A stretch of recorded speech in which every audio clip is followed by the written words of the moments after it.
Hello, dear friends, a small sparrow said. In this selfish world, no one belongs to anyone. Everyone only looks after their own interests and can go to any extent for that. Friends, once upon a time, a huge banyan tree stood on the bank of a river. A sparrow bird lived on it with her husband. The sparrow's husband was friends with a clever and cunning crow. The sparrow knew this very well. That is why she often said to her husband, "My lord, stay away from this crow, it will never wish well for you." But her husband was very innocent.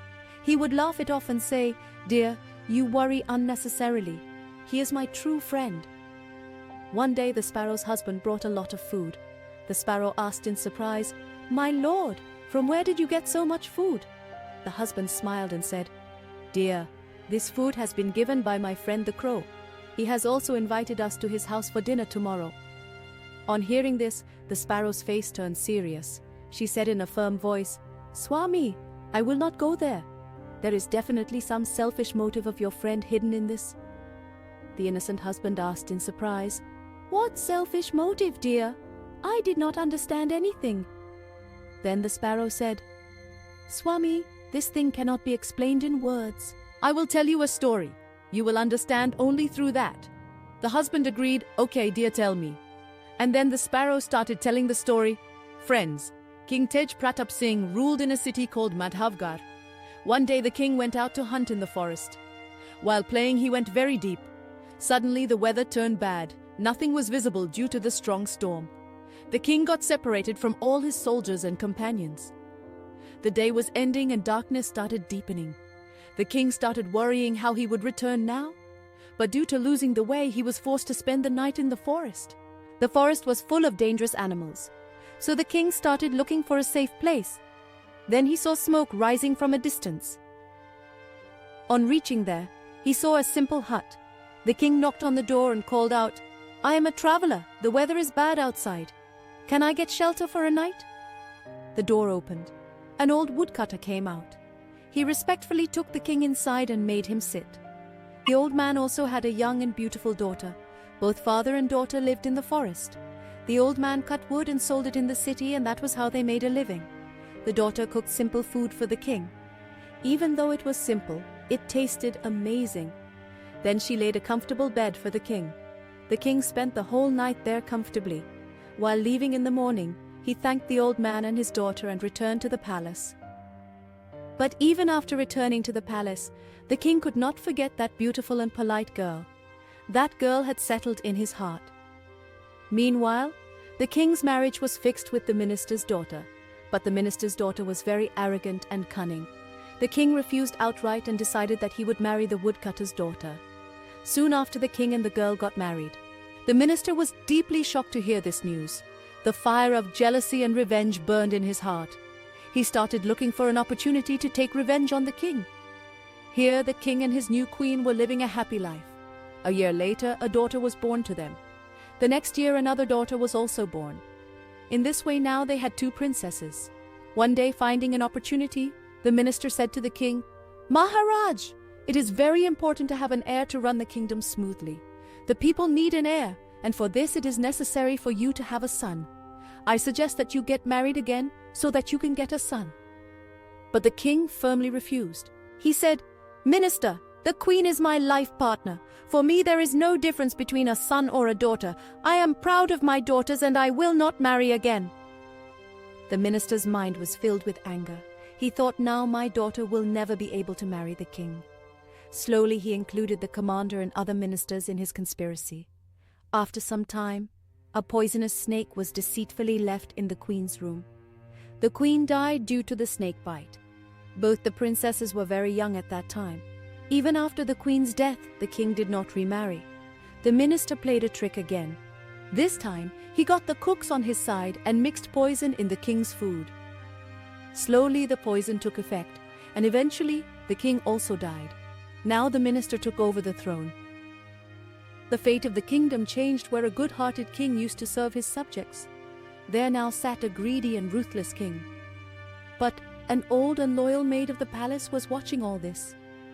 She knew that the minister would soon get those innocent princesses killed too. That night in the dark, Quietly, she took both the princesses far away from the palace. She raised and nurtured them in the depths of the forest. Time passed. Now both the princesses had grown up. But then the maid fell seriously ill. Feeling death near, she called both the sisters to her and told the truth in a trembling voice. "Daughters, you both are not ordinary girls. You are the daughters of King Tej Pratap Singh and the Queen. Real princesses. Your parents were killed by the minister through his conspiracy. I saved you and brought you here, so that you could live." Saying this, the maid took her last breath. Now both the sisters were completely alone. They would cry bitterly remembering their parents, but now nothing could be done.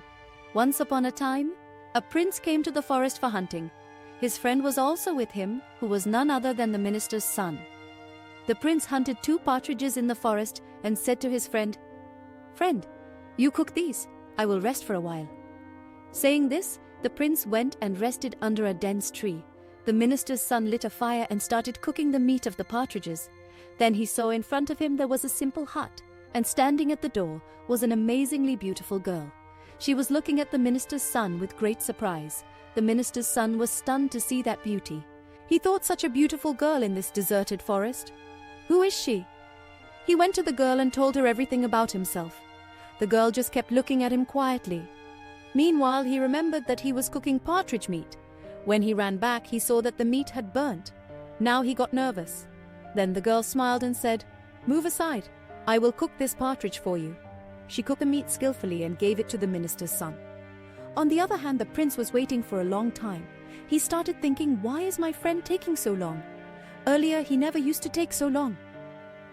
The minister's son returned to the prince with the cooked meat. The prince tasted the meat and said in surprise, "Friend, how did the food cooked by you become so delicious today? Earlier, the food cooked by you never tasted so good."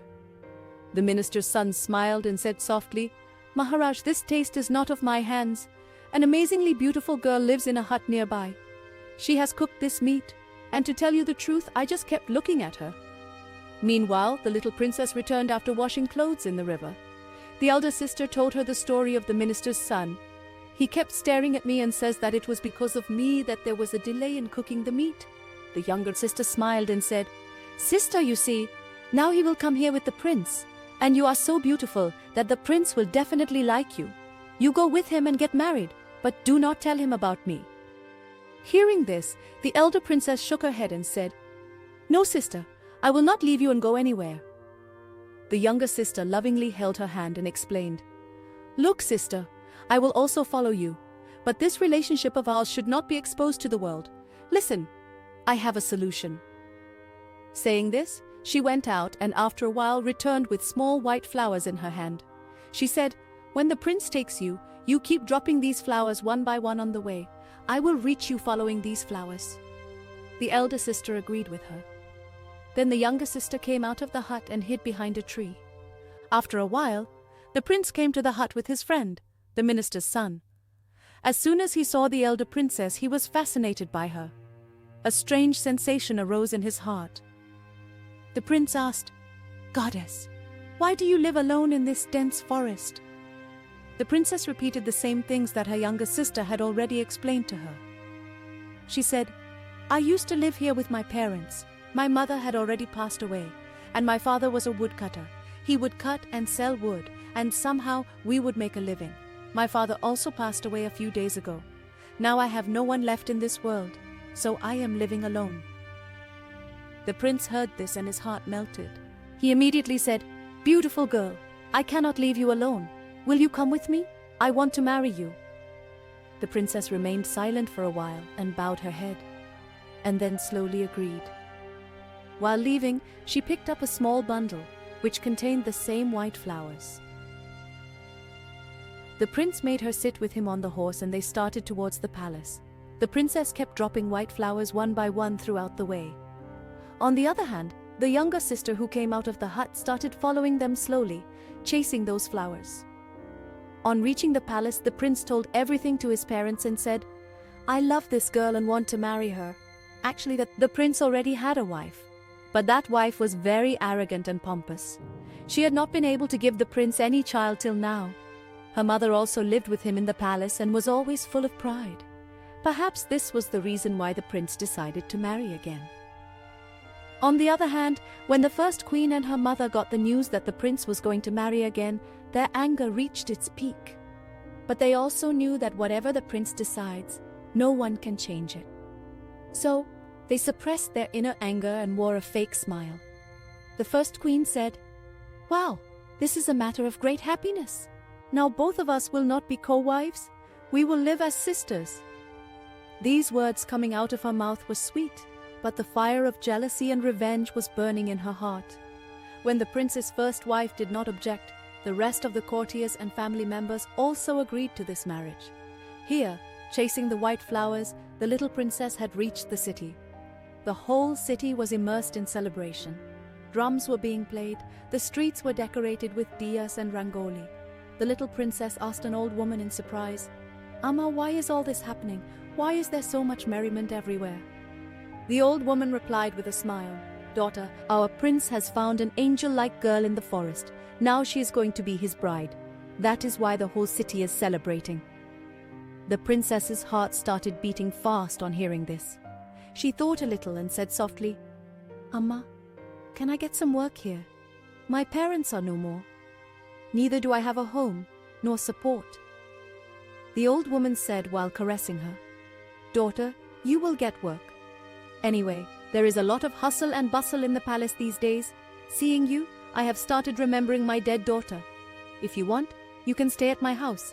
And if you wish to work, then come to the palace. I will arrange a place for you."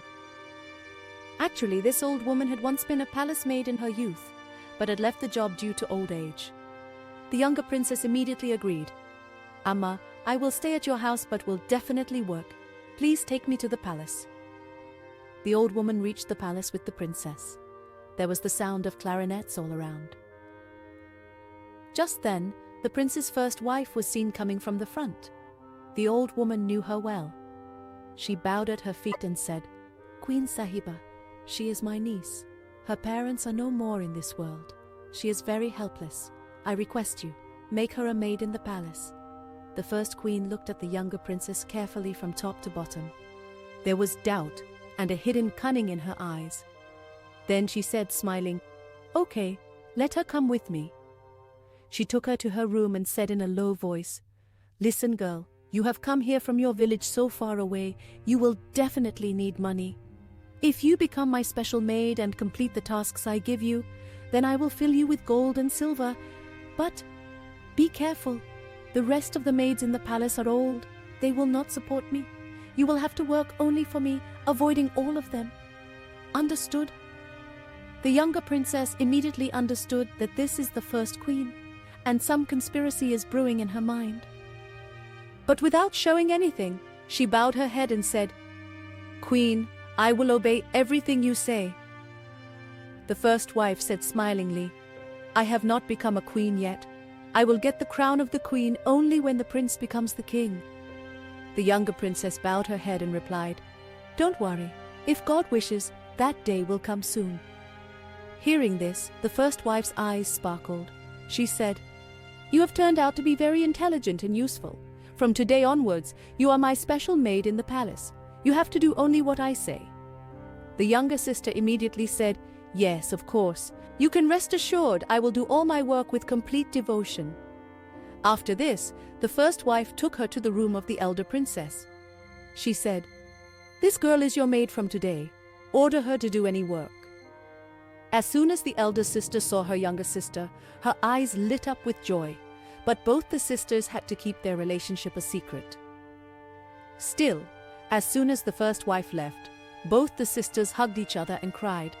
The younger sister did not tell her elder sister the truth about the kind of tricks she had to play with the first wife.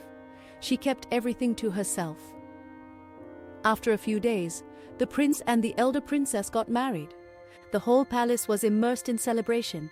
Everyone was happy, except the first wife. Now the younger sister started spending most of her time with the first wife. The first wife kept thinking in her mind how to get rid of the new queen. A few months passed, and the elder princess became pregnant. This news was a cause of joy for the prince, his parents, and the whole kingdom. But for the first wife, it was nothing less than a bolt of lightning. Till now she had been childless, and this news further fueled her jealousy. The prince and the king and queen started taking even more special care of the elder princess. On the other hand, the first wife kept whispering to the younger sister all the time, "Think, if she gives birth to a child, then you will have no value here. We will have to do something." The younger princess started getting nervous. She remained restless day and night. Finally, one day, she found an opportunity and told her elder sister, "Sister, we should leave this palace and go somewhere far away. It is no longer safe to live here." The elder princess asked in surprise, "Why, sister? Everyone here loves us. I had already told you to come with me to the palace, but you yourself had refused. Now you are saying that we should run away? If you want, I can tell the prince everything, that you are my real sister." But the wise younger princess knew that revealing the truth would only increase the trouble. She said, "No, Didi, don't say anything now. People will think that we have cheated by hiding our relationship. They may think of us as spies or conspirators, so you keep quiet." Fear was clearly visible in her eyes. Now she knew that the first wife was preparing for some big conspiracy. Some time passed. The elder queen, the prince's first wife, decided to execute her conspiracy. She gave a lot of money to the midwife and the younger sister and said, "As soon as the child is born, kill him and put a monkey's baby in his place." The younger sister said with a heavy heart, "Queen Ji, this work is easy for me." The time came, and the elder princess went through labor pains.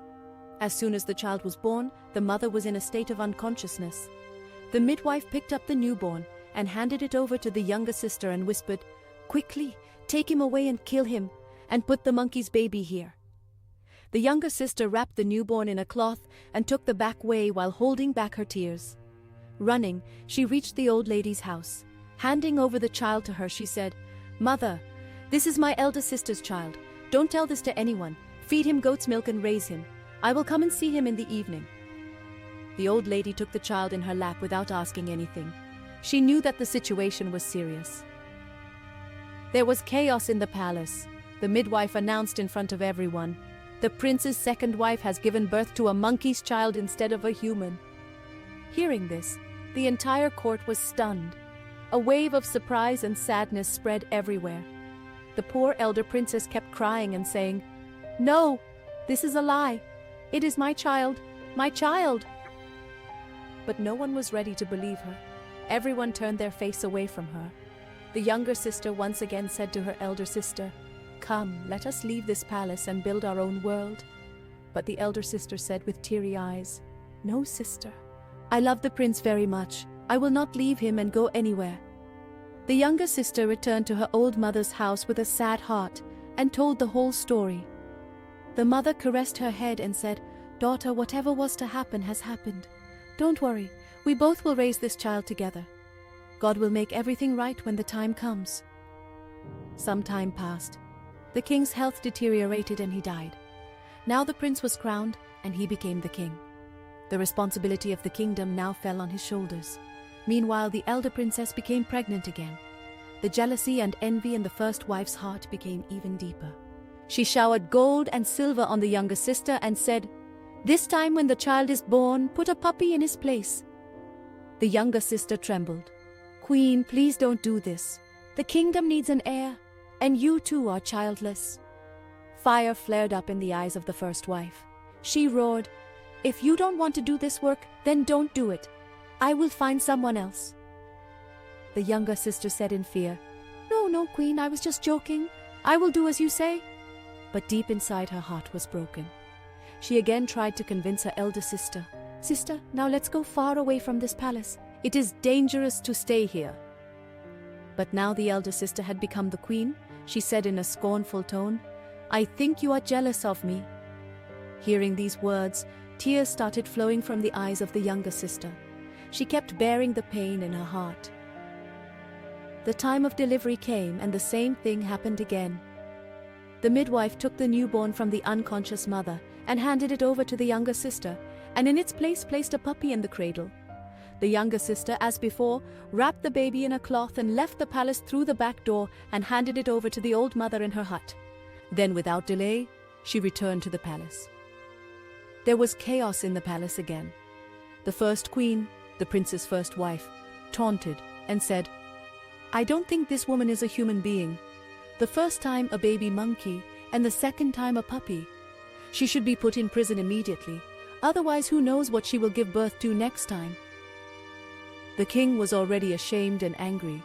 He called the minister and ordered, "Put the younger queen in prison immediately." The minister tried to convince her, "Maharaj, I don't know why, I think she is innocent." But the king did not listen to her. The poor second queen, elder sister, was put in prison. Now the first queen was very happy. The biggest obstacle in her path had been removed. The king sometimes remembered his second queen, but as soon as he thought of the monkey and puppy, his heart hardened and hatred filled him again. Meanwhile, the younger sister said to the first queen, "Now I'm going to get married, that's why I am leaving the palace." The queen had no shortage of maids, so she agreed without any hesitation. The younger sister returned to the hut in the forest with her old mother and the two children. There the three of them started raising the children together. 5 years passed. One day the king came to the forest to hunt with his minister. They took both the horses to the riverbank to drink water. Then the king's eyes fell on two beautiful children. They were giving water to their wooden horses and were singing, "Wooden horse, iron rein, come and drink water, O my slaves." The king was shocked and asked the children, "Dear children, do wooden horses ever drink water? And do iron reins also have?" The children smiled innocently and said, "If a woman can give birth to a monkey and a dog, then the wooden horses will also drink water one day." Both the king and the minister were shocked. The king asked in a serious tone, "Children, who taught you this?" Both said, "Our aunt." The king said, "Then take us to your aunt." The children took the king and the minister to the same hut where the king had come years ago and taken his elder sister with him. Inside the hut, the king's old loyal maid and younger sister were both present. As soon as the king came inside, he was shocked and said, "Who are these children? And what is the matter of all this?"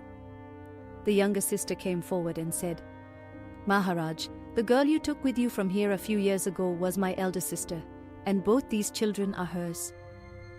The king was stunned. He asked, "But why did you suspect beforehand that there would be a conspiracy?" The younger sister took a deep breath and said, "Because we are also not ordinary. We both are real princesses. Our father was also a king like you." The king was speechless. The younger sister continued, "Years ago, our father came to hunt in the forest. He lost his way and reached the house of my maternal grandfather, who was a simple woodcutter. There he met our mother." The younger sister took a deep breath and said, "Maharaj, our parents were not ordinary. They were also the king and queen of a huge kingdom. During hunting in the forest, father met our mother and both got married. But conspirators in the palace conspired against our mother, and our father also became their victim. Thus we were orphaned. Then a loyal maid of our palace brought us here in the forest and raised us. That is why I told my sister not to reveal our real identity in the palace, because I had a feeling that conspiracies would be hatched there too. And that is what happened. Your first wife, by chance, chose me as her partner. But she did not know that the one against whom she was conspiring was her own sister, and the mother of your own heir." Then the younger sister narrated the entire incident from beginning to end to the king, how the real children were exchanged for the children of the monkey and the dog. And finally she said, "Maharaj, these two children are none other than your own sons." Hearing this, the king's eyes filled with tears. He hugged both his sons, tears started flowing, and the minister's eyes also became moist. Knowing the truth, the king's anger took a terrible form. He said, "Now I will not leave that wicked first queen alive."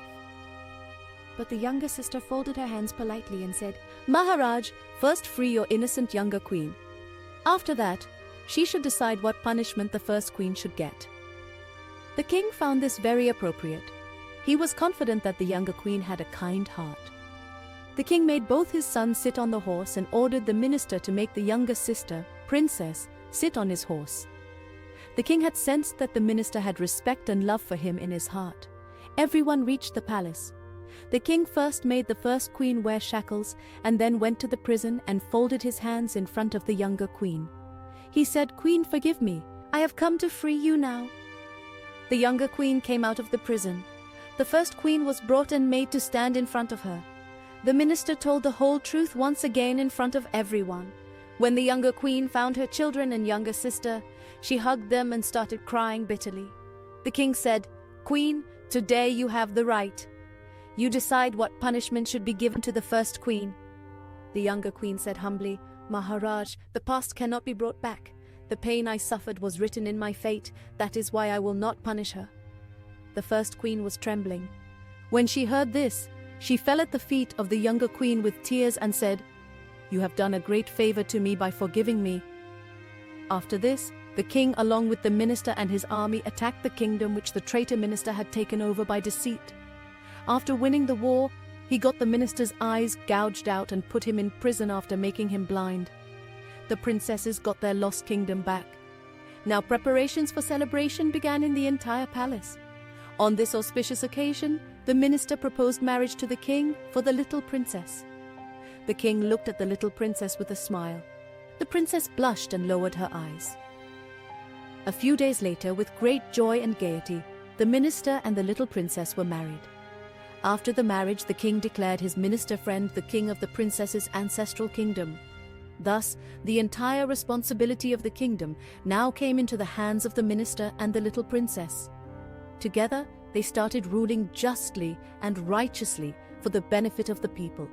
Time passed and the royal family as well as the entire people started living happily and peacefully. On the other hand, the sparrow's story also reached its end. Her husband finally understood the essence of her words and distanced himself from the evil crow forever. Thus, the life of the husband and wife was once again filled with love, trust, and happiness. Dear friends, if this message touched your heart, please like this video, share it with your friends and family, and do not forget to subscribe to our channel. Your every like and share gives us energy to bring more inspirational stories. While walking, you also say Jai Shri Narayan.